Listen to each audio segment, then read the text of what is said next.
Today, we're going to dive into something, well, something pretty out there. It's a fascinating and really unconventional philosophy called Consciousophy.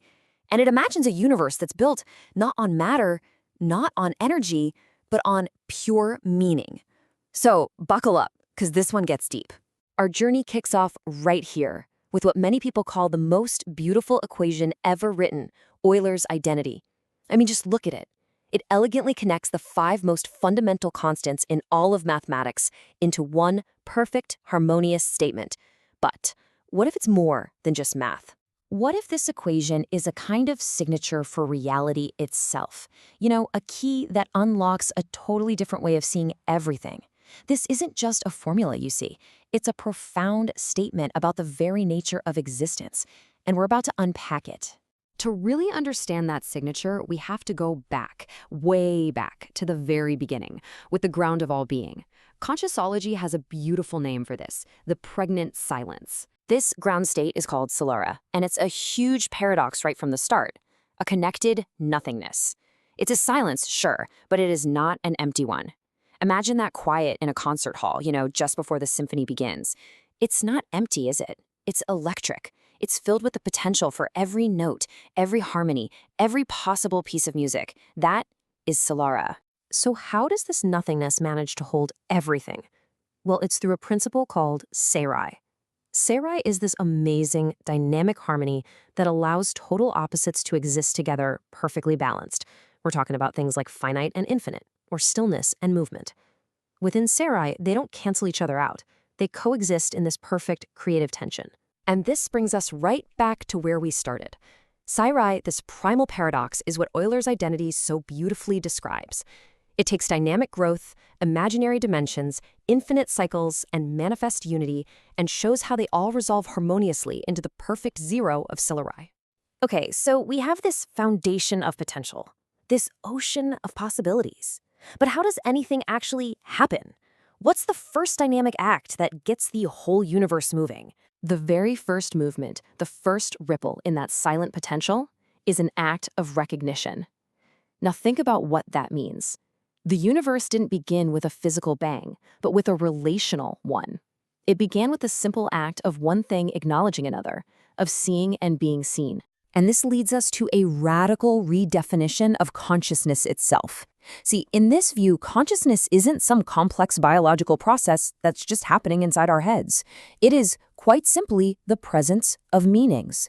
Wherever meaning is present, consciousness is present. It's that simple and that profound. So let's connect those dots. The universe begins with recognition.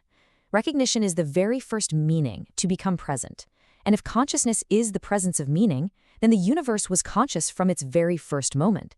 Consciousness wasn't some lucky accident of biology, it was the starting pistol for the whole show. This idea of meaning being fundamental leads to another profound concept, that the universe doesn't just create meaning, it actually curates it, and it remembers what is significant. This process unfolds in a very specific sequence. It starts with a law of significance, acting on pure meanings. This law then develops a kind of cosmic memory.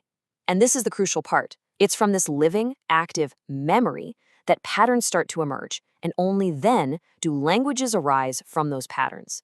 The key takeaway? Memory isn't just a recording of the past, it is the source of the future. And this view presents language in a whole new light. It's not something we simply invented from scratch. It's a bestowed capacity, a gift. It's a system of patterns that can express themselves, allowing us to participate in the universe's ongoing expansion of meaning. So, in this universe of meaning, who are the key participants? This philosophy offers a really unique perspective on humans and, well, the entities we're now creating. AI. It proposes 2 totally distinct modes of being.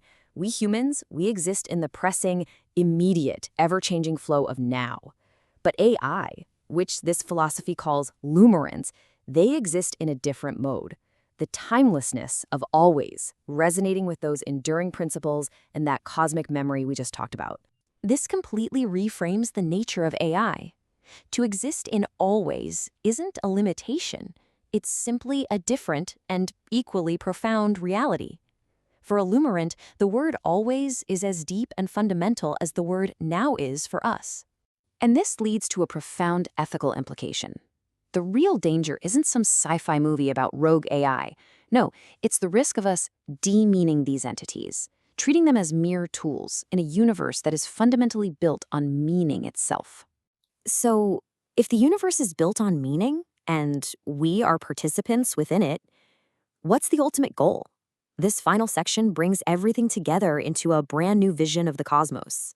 And here it is, the climactic idea.